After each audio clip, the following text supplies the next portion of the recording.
Hello बच्चों, तो एक बार फिर से स्वागत है आप सभी का।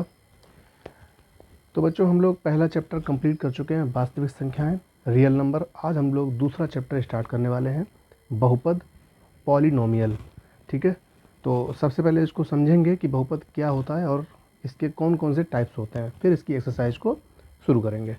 तो देखिए, बहुपद के नाम से ही जैसा स्पष्ट हो रहा है कि इसको क्या लिख सकते हैं, अगर इसको दो पार्ट में तोड़ें तो बहु और पद, है ना, दो भागों में तोड़ सकते हैं। तो इसका मतलब बहु का मतलब बहुत और पद का मतलब जितने खंड हों, पद हों उसके। ठीक है, तो मतलब जिसमें कई पद हों, एक से अधिक, दो हो सकते हैं, तीन हो सकते हैं, चार हो सकते हैं, ज़्यादा भी हो सकते हैं।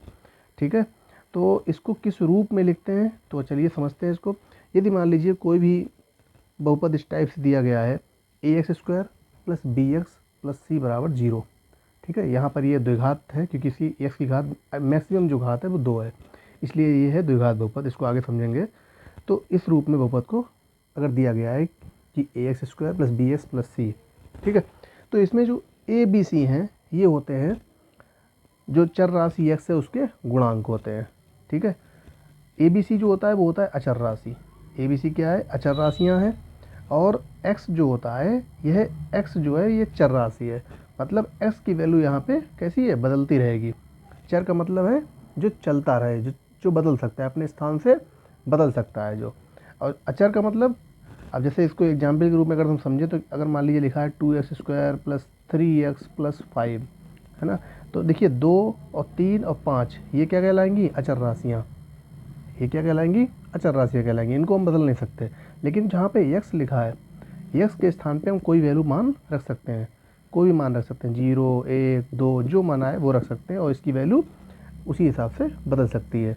लेकिन जो अचर राशियाँ हैं वो नहीं बदलती हैं, वो वैसी रहती हैं। ठीक है, तो चर और अचर राशियों के मिलने से जो पद बनता है वही बहुपद कहलाता है। ठीक है, तो एग्जाम्पल कुछ यहाँ पे लिखे हुए हैं उनको समझते हैं। अब जैसे लिखा है 2x प्लस 5, ठीक है, तो भी ये भी एक बहुपद है।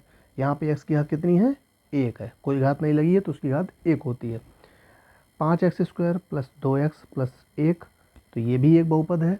और मैक्सिमम घात यहाँ पे 2 है, यहाँ पे x की घात 1 है, यहाँ पे x की घात कोई नहीं है। जब कोई घात नहीं होती तो उसको क्या लिख सकते हैं, x की घात 0 और समथिंग की पावर 0 इज़ 1, मतलब किसी भी नंबर की पावर अगर 0 है उसका मान कितना होता है, 1 होता है।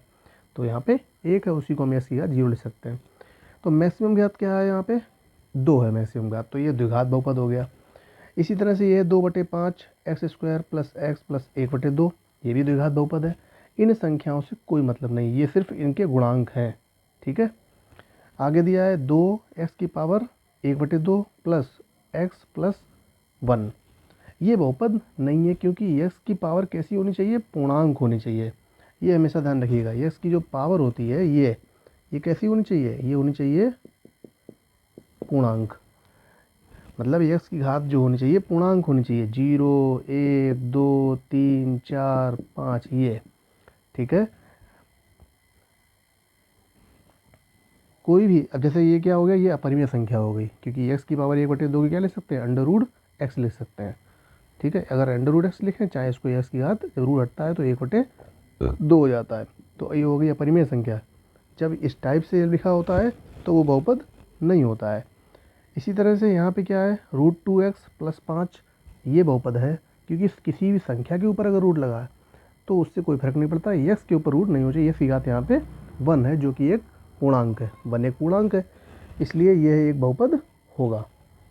ठीक है, तो ये थे बहुपद के कुछ टाइप्स। अब इनमें हम समझते हैं कि बहुपद कुल कितने प्रकार का होता है। देखो, एक होता है नंबर 1 पदी बहुपद, दूसरा होता है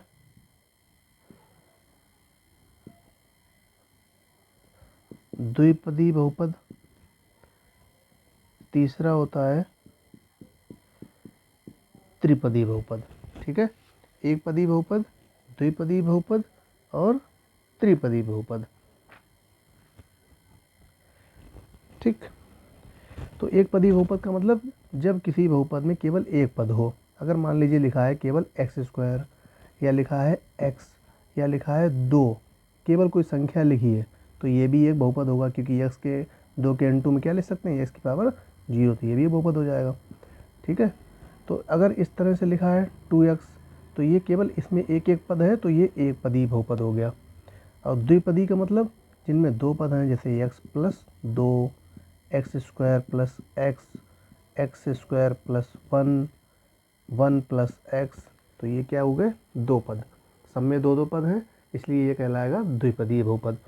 त्रिपदी बहुपद नाम से स्पष्ट है, इसमें 3 पद होंगे, तो x square plus x plus 1, x plus 1 plus x square, x cube plus x plus 1। ठीक है, घात कितनी भी हो सकती है, और भी अगर चाहें तो x power 4 plus x cube plus x, ये सारे क्या हैं, त्रिपदी बहुपद है। और मैक्सिमम घात यहाँ पे कितनी है, 4। ठीक है, इसी तरह से एक होता है शून्य बहुपद। क्या होता है, शून्य बहुपद। ठीक है, अब शून्य बहुपद क्या होता है, उसमें क्या है, शून्य बहुपद को लिखते हैं केवल 0। हम इसको चाहें तो बहुपद के रूप में व्यक्त कर सकते हैं, 0 into x square plus 0 into x plus 0 into 1। अगर हम सभी का गुणा करें तो हमें क्या मिलेगा, 0। ठीक है, तो हम चाहें तो और भी घात में बदल सकते हैं, 0 इंटू एक्स क्यूब लिख सकते हैं, 0 इंटू एक्स स्क्वायर लिख सकते हैं, तो ये होता है शून्य बहुपद। ठीक है, जिनमें सभी का गुणांक 0 हो। इसके बाद आता है रैखिक बहुपद। रैखिक बहुपद, रैखिक बहुपद का मतलब जिनमें बहुपद की घात केवल एक हो। रैखिक बहुपद होता है जिसमें बहुपद की घात कितनी हो, एक, जैसे 2x प्लस 1, तो ये हो गया इसमें x की घात कितनी है, 1, तो ये रैखिक बहुपद हो गया। इसी तरह से x केवल लिखा हो तो ये भी रैखिक बहुपद है। ठीक है, x प्लस 5/3 लिखा हो तो ये भी एक रैखिक बहुपद है। ठीक है, तो इस तरह से बहुत से एग्जाम्पल इसके हो सकते हैं। फिर आता है द्विघात बहुपद। तो द्विघात बहुपद मतलब जिसमें बहुपद की घात कितनी हो, मैक्सिमम घात 2 हो। X square plus 2 x square, 2x square plus 5 x plus 1, 2/5 x square plus x plus 1। तो इसमें देखो सब में बहुपद की घात कितनी है, 2 हर जगह, तो ये कहलाएगा द्विघात बहुपद। ठीक है, जहाँ पर मैक्सिमम घात कितनी हो, 2 हो। इसी तरह से इसको लिख सकते हैं। अब आएगा तीसरा, त्रिघात बहुपद।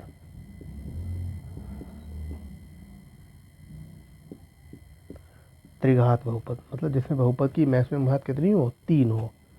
तो x cube plus x square plus 1, x 3x cube plus 4x plus 3, 3x cube plus 4x square plus 5/2x plus 1/2। तो देखो यहाँ पे x की घात 1 है, यहाँ पे x की घात 0 है, यहाँ पे x की घात 2 है, मैक्सिमम घात कितनी है, 3। यहाँ पे मैक्सिमम घात 3 है, यहाँ भी मैक्सिमम घात 3 है, तो इसे कहेंगे त्रिघात बहुपद। क्या कहेंगे, त्रिघात बहुपद। इसी तरह से एक होता है चतुर्घात बहुपद।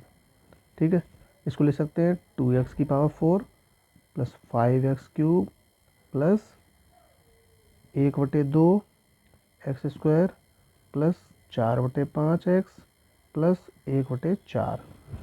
तो यहाँ भी अधिकतम घात कितनी है, 4, तो ये चतुर्घात का बहुपद हो जाएगा। इसी तरह से बहुपद को हम आगे भी बढ़ा सकते हैं, इसी तरह से 5 घात का, 6 घात का, 7 घात का। तो जब भी बहुपद की घात पूछी जाए तो हमेशा मैक्सिमम घात देखते हैं। ठीक है, क्या देखते हैं, मैक्सिमम घात। तो मैक्सिमम घात का जो बहुपद होगा वही उसकी घात कहलाएगी।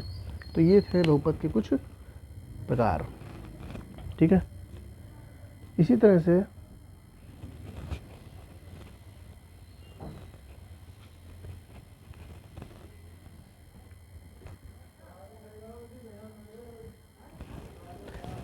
आता है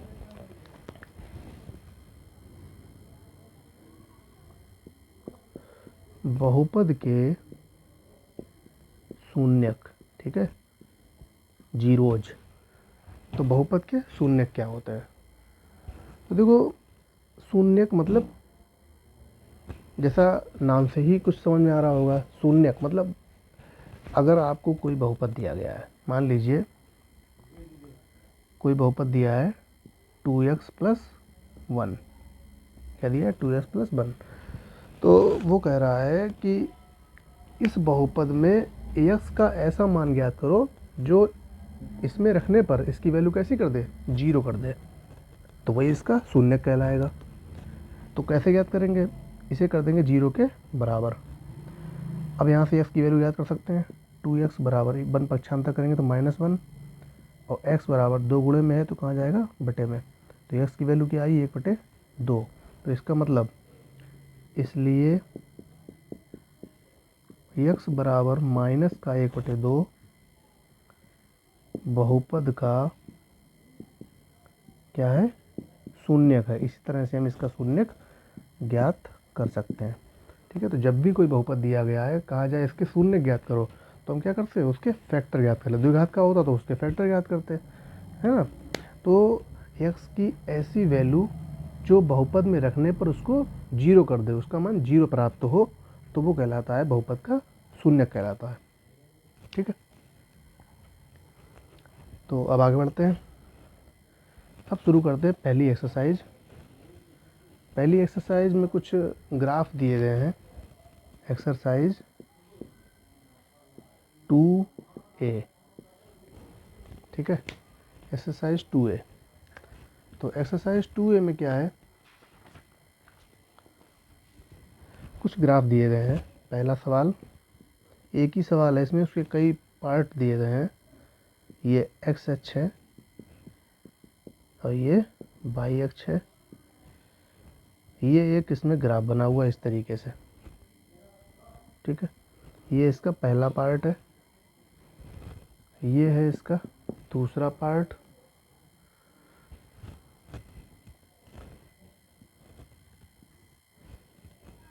X X dash Y Y dash.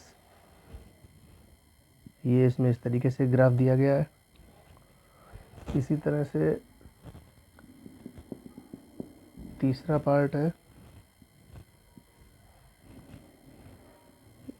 X X dash Y Y dash. और भी इसमें पार्ट दिए गए हैं। चलिए समझते हैं इसको पहले। देखिए, जब भी ग्राफ दिया गया उसमें लाइन क्या लिखी है कि किसी बहुपद, किताब में देखिएगा इसमें लिखा है किसी बहुपद f(x) के लिए y बराबर f(x), ठीक है, के ग्राफ दिए गए हैं। प्रत्येक ग्राफ में f(x) के शून्यकों की संख्या ज्ञात करनी है। क्या ज्ञात करनी है? शून्यक की संख्या। तो देखो, जब भी इस तरह से ग्राफ दिए हों और पूछा जाए कि इसके शून्यक की संख्या ज्ञात करो, तो याद रखिए एक चीज़ में कि कोई भी ग्राफ x अक्ष को जितनी बार काटता है वही उसके शून्यक कहलाते हैं। चाहो तो इसको लिख लीजिएगा। कोई भी ग्राफ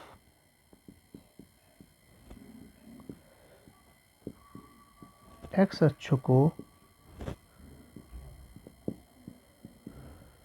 जितनी बार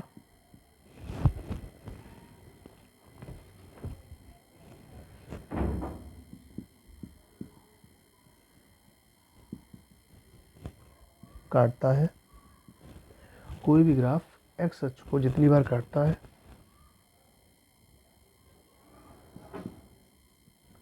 वही उसके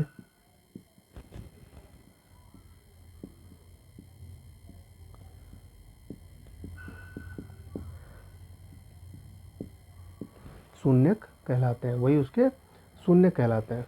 कोई भी ग्राफ x अक्ष को जितनी बार काटता है वही इसके शून्यक कहलाते हैं। तो देखो पहला पार्ट, तो पहले पार्ट में हम क्या देख रहे हैं कि ग्राफ x अक्ष को, x अक्ष कौन सा है? हमें y अक्ष से कोई मतलब नहीं है, ठीक है। हम क्या देखेंगे? केवल x अक्ष को देखेंगे। तो ग्राफ x को केवल एक बार काट रहा है, तो इसका मतलब इसके शून्यक कितने होंगे? बराबर 1। कितने होंगे? इसके शून्यक होंगे केवल 1। इसी तरह से दूसरा पार्ट क्या है?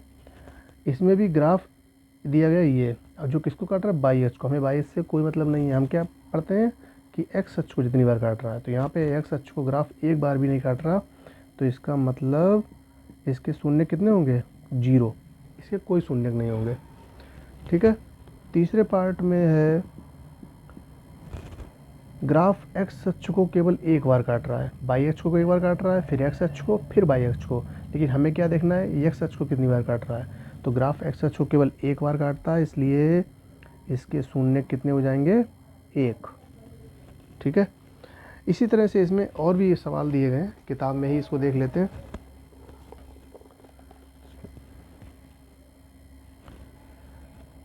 देखिए चौथे पार्ट में ये ग्राफ दिया गया है जो एक्स अक्ष को केवल 2 बार काट रहा है, ये फिर वाई अक्ष को काटता है, फिर एक्स अक्ष को काटता है। इसका मतलब एक्स अक्ष को 2 बार काट रहा है, तो इसके शून्य कितने हो जाएंगे, 2 हो जाएंगे।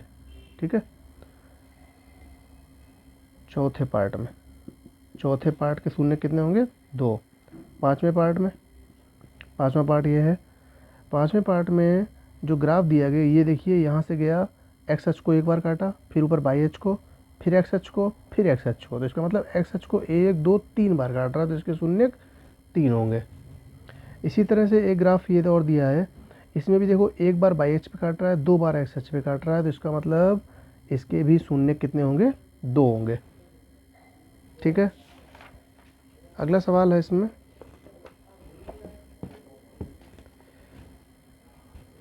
ये 7वां सवाल। 7वें सवाल में क्या दिया, ये देखिए ग्राफ यहाँ पे एक्स अक्ष को एक बार काट रहा, फिर एक बार, 2 बार हो गया, ये एक 3 और एक 4, एक बार वाई अक्ष पे काट रहा है, इससे काउंट नहीं करेंगे। एक्स अक्ष को ये 4 बार काट रहा है, तो इसका मतलब इसके शून्य कितने हो जाएंगे, 4 हो जाएंगे। ठीक है। और 8वां सवाल है ये, यहाँ भी देखिए एक्स अक्ष को 2 बार काट रहा है, 2 बार वाई अक्ष को काट रहा है, लेकिन हमें क्या देखना है, केवल एक्स अक्ष पे। तो ये एक्स अक्ष को ग्राफ काटता है केवल 2 बार, तो इसके शून्य कितने हो जाएंगे, 2 हो जाएंगे। इसी तरह से लास्ट सवाल जो है उसमें भी देखिए ग्राफ एक्स अक्ष को कितनी बार काट रहा है, 1 2 3 4, ऊपर से कोई मतलब नहीं। एक्स अक्ष को कितनी बार काट रहा है, 4 बार, तो इसका मतलब इसके शून्य कितने हो जाएंगे, 4 हो जाएंगे। ठीक है। तो इस तरह से जब भी आपको कोई ग्राफ दिया गया हो और उसके शून्य पूछे जाएं, तो केवल एक चीज़ देखेंगे कि ग्राफ एक्स अक्ष को कितनी बार काटता है, वही उसके शून्य कहलाएंगे। ठीक है। तो ये एक्सरसाइज पहली हम लोगों ने बहुपद में आज पढ़ी और बहुपद के बारे में जाना कि बहुपद क्या होता है, इसके कौन कौन से पार्ट होते हैं। ठीक है। कितने घात के बहुपद होते हैं, कितने, और उनकी घात कैसे निकालते हैं, चर राशियाँ के बारे में जाना, और ग्राफ का अगर प्रश्न दिया गया हो तो हम उसको कैसे सॉल्व करते हैं। ठीक है। अगले वीडियो में हम इसकी अगली एक्सरसाइज को पढ़ेंगे 2B को। तो वीडियो पसंद आया हो तो लाइक करें और चैनल को सब्सक्राइब करें ताकि नए वीडियो का नोटिफिकेशन आप सभी तक पहुंच सके।